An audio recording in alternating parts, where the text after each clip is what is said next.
we will be discussing arrays, which is basically my introduction to data structures, because I see an array as the most simple data structure that we can kind of delve into without getting too advanced. And I really want to introduce these arrays because you can use for loops and while loops as a way of populating these arrays, and we'll get into that probably at the end of this tutorial. But to start off with, what is an array? Well, an array is basically, the best way I can explain it is a list. So the way I was taught was, think about when you go to the grocery store. Now let's do this together. So we're going to declare an array. We're going to call it string. We're going to make an array of strings, okay? String, and we're going to call it grocery list, okay? This is our grocery list, and this is how I want you to think of an array, because it will give you a really good visualization. So we're going to the grocery store, and we need to buy several things. We need to buy eggs, we need to buy milk, we need to buy bread. So we need to put all these things on a list. Well, to do that, we need to know how many items are going to be on our list, first of all, with an array. And to do that, you put two brackets like this. Not curly brackets, but straight brackets. And inside here, we put a constant value. Variables are not allowed on the inside of these brackets during the declaration of an array, and that is very important to remember. So you have to know how many items you are going to populate your array with when you start. That being said, let's go ahead and assume we're going to have only 3 items on our list. Okay, so we're going to put the value 3 here. Now, the next part is to put these items in our list. So we write equals and then curly brackets. And inside these curly brackets is where we write the items on our list. Now obviously we declared this grocery list as a string data type, which means we have to put string elements inside this array. So the first element is going to be eggs. We're going to say we want eggs, okay? And then you separate each element with a comma. We'll say we need milk, and then we'll say we need bread. And then end the declaration with a semicolon. So this right here is your first declaration of an array in C++. And it's fairly simple. You just have to remember that you need to put the constant number of items right here in the brackets, and then you declare each item, each element in the array, so to speak, in the curly brackets over here. Now, you may be thinking, when would I use an array? Well, you're going to use it all the time. Well, we're going to go into that later. But before we do that, I want to discuss this value right here, this 3. Now, though we wrote a 3 right here, and we can't put variables, so for instance, if we wrote int index equals 3, we are not allowed to put index right here during our declaration. And I believe code blocks sometimes lets you get away with it, but actually it doesn't. See, I just tried to run it and I got an error, and that's why, because we put a variable here. You're not allowed to put a variable there. However, I want to go ahead and, while we're on this topic, discuss constants with you. And a constant is different from a variable in that it never changes, meaning all you have to do is add the constant keyword, which is C-O-N-S-T, const int index 3. So now if we run this, index becomes a constant value and the program runs. Now keep in mind, when you add const right here, you are not allowed to change index later in the value. So if I try to say index equals to 2 all of a sudden, or index plus plus, I will all of a sudden get an error, because you are not allowed to change values that have the const keyword in it, because it's constant. It's not supposed to change throughout your program. So I just want you to keep that in mind. The other thing with constants I want you to keep in mind is that it's often a convention to make constants in all capital letters in C++. so that when you look through the program, you automatically know what's a constant and what isn't. And so this is how you would probably see it in most C++ programs. And though index probably isn't a really good name, you would probably want to say something like size. Size is probably a better word for the array constant. And that's usually how you'll see it in C++ programs when you're talking about arrays. Now, I do want to go into, we discussed for loops last time in our last tutorial, and I want to go ahead and dive into how we're going to use for loops and arrays together, and that's why I made arrays as our next tutorial after for loops, so that it would be fresh on your mind and you can see exactly how we're going to use it. So let me go ahead and show you that now. We're going to make a for loop, okay, and in this for loop we're going to say integer index equals to 0, and then we're going to say index less than size index plus plus. Now think about this for a minute. We're declaring a new variable called index and we're setting it equal to 0. Then we're saying index, this is our condition, we want to do this for loop while index is less than size, and size we set to 3, which is also the size of our string array, and then we're incrementing index by 1 each time we run through this for loop. So this for loop, if we ran it, we'll just see out index real quick so you can see it should only run 3 times, and if we run it, that's exactly what you'll see, 0, 1, 2, the 3 times, and remember index starts at 0. Now when you look at arrays, this is a very important thing to know, because if you don't understand this concept, arrays will get very confusing, and that is to access an array.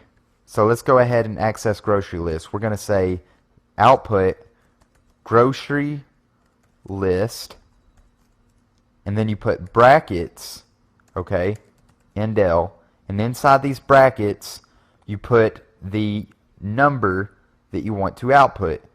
So that being said, let's go ahead and say we want to output eggs. No, let's say we want to output milk, okay? So if we want to output milk, you would think you would enter 2 here, right? Well, that's wrong, because the thing with computers is, and arrays especially, is they start counting at 0. So if you wanted to output the word milk, you would have to say grocery list and then put 1 in the brackets, because this is index 0, this is index 1, and this is index 2. Which is why oftentimes in for loops you're going to see them start at 0, because in a for loop oftentimes you use arrays or even vectors and they all start counting at 0, which is why you will always see most of the time in your programming career these for loops start with a variable that is initialized at 0. So that being said, we can actually put index in this box to print out 0. The next time it'll count through will be 1. The next time it'll be 2. So it'll print out eggs, milk, and then bread. Now going back to a topic we discussed at the beginning, we said that you could only have constants in these brackets, and right here we have a variable. Well, the constant rule only applies when you're initializing the list. When you are actually accessing the array, you can use variables, as we are right here. So let's go ahead and run this program. And you'll see we get eggs, milk, and bread. It prints out the whole list for us. So as you can see, this is a very practical example of using a for loop to iterate through a string array, which we declared as a grocery list. Now, in earlier sections, we talked about just basic console output, and I want to stress to you to not get too concerned about file output, because it's actually a lot more simple than it's going to seem at first. It's going to be a lot of new stuff, but if you just look at it and practice it, you will see how much more simple it actually is than it's going to first appear. That being said, the first thing we have to do when dealing with file output is include a new library. So we've been using this #include IO stream, which stands for input output stream, And we still need this library for our program to work, but we need to add a new one. And to do that, we're going to say pound include, and the new library that we're using is called fstream, which stands for file stream. So you have input output stream, and now we have file stream. Okay, so the next thing we are going to do is declare an output stream file, so to speak, an output stream file that we are going to use. And to do that, we say OF stream, which stands for output file stream, and then you give the output file stream a name, and we're just going to call it output file. Okay, now output file, what you want to do is add parentheses and put a semicolon, and in these parentheses I want you to declare the file name of the output file that you want to use. Now, that being said, if there's already an output file that has been made that is in the current directory, then of course you just want to enter that file name. Now, if it's in a different directory, you're going to have to specify the full path, and to do that you would say, C for the C drive, colon //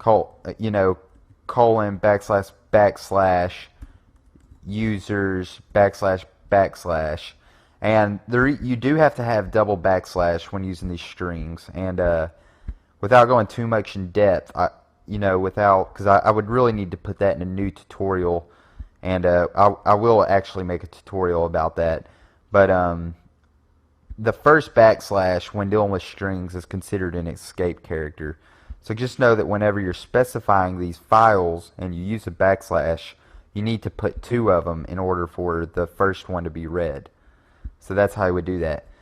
But for me, I'm just going to declare a new file, and it's going to be in the current directory, and I'm just going to call it names.txt. Just like that. And if you run this, everything should run fine. It will just return 0, and you know that you don't get any errors. Now, names.txt is going to be the name of our output file that just got created. So if we actually go to open right here, it should have created a names.txt file right here, as you can see, for us, since we just ran the program. So now that the file is created and everything is fine, we can actually start writing to that file. Now, before we do that, it's always good practice to have a branching statement in case something goes wrong with creating that file or finding it.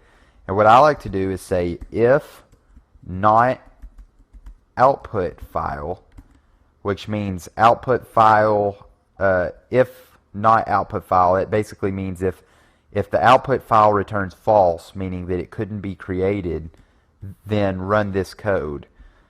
So that means if the output file names.txt could not be created nor found, then do this, and we'll just output the file could not be found. And then we'll say return -5. And this can be any value. I could say return -7. I could say return 9. I usually put a negative value like -10 or -5. And that way, when we run the program, like we'll run it right now, if it says process returned -5, I know that the file was not found. And you just use a random number like that you can easily associate with an error. And that would definitely be an error. But since process returned 0, we know that names.txt was created. So let's move on and let's actually write to this file. And to do that, let's create a string name equals Zach. And this is going to be a fairly easy example. And whenever we make our practical program at the end of this section, you'll see a more in-depth way of looking at file output. But for now, I'm just going to show you an easy, in the simplest way I can, how it's performed. So we're going to make string name equals Zach. And now we're just going to write that name to a file. And to do that, we use our output stream name, and the handle on that is called output file.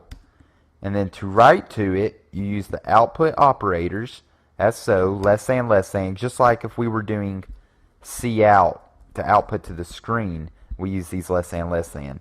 Instead, we're going to do output file, which is our output stream up here, and we're using output file. That's the handle name, you should say. So output file less than name, and then return 0. And if we run that, everything should run fine with no errors. And if we open, let's just open names.txt real quick. We're going to open it right here, and you can see Zach was written to this file.